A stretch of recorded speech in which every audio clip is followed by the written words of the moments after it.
7 months, I worked on the Interaction Artist series, which you can find at interactionartist.com, but I made an experimental gameplay project every night, working with different ways of input and challenge and metaphor and so on.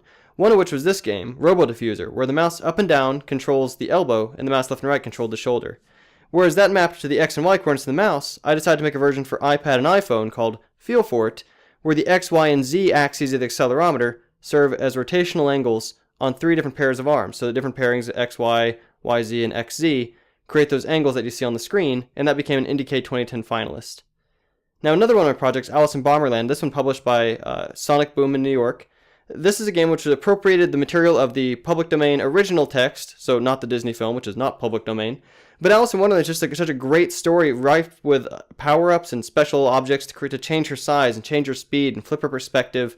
And I mapped each of the characters, the major characters from the story, into different weapons for Alice to dodge. For the animation of that character, we got David Hellman from Braid to work on it with us. And then got children's book illustrator Mark Myers to draw different pictures of the characters with their respective weapons. And we repurposed some of the text from the original story, just like Pride and Prejudice and Zombies did, interjecting in the explosives or the puns or other things more relevant to our game. This is Vision by Proxy, which I did not work on the very first game from this series, but it began from Celia Pearce's Games as Cultural Artifact class at Georgia Tech, developed by Andrew Ho, Chip Browsell, Danny Erbov, Rose Ping, and Ning Song, working together and creating this game in which you had to steal eyes to see the world from different perspectives.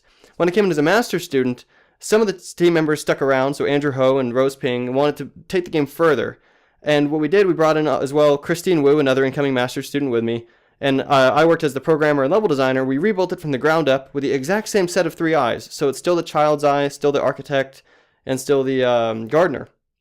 But it totally gave a whole different sort of visual layering on the engine, new art from Christine and Rose, new mechanics in the engine. And along the way, we created a product which, even though it had the exact same concepts in place, reached a much larger audience. So whereas the original game reached around 11,000, 12,000 players total, as best as we can track, this more recent version, 2nd edition, succeeded to reach about 6.4 million players by the time of this recording, and actually blew up in China, where the game was called I Monster 2, which we thought was sort of charming, with the first couple million before it succeeded in more American audiences. And later on in the game, you have to switch eyes to solve sort of little navigational puzzles.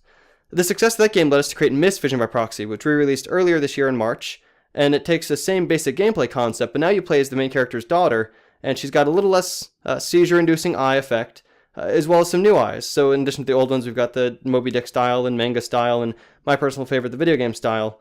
But that's now out. If you want to check out Vision by Proxy, you can find it online. Thanks.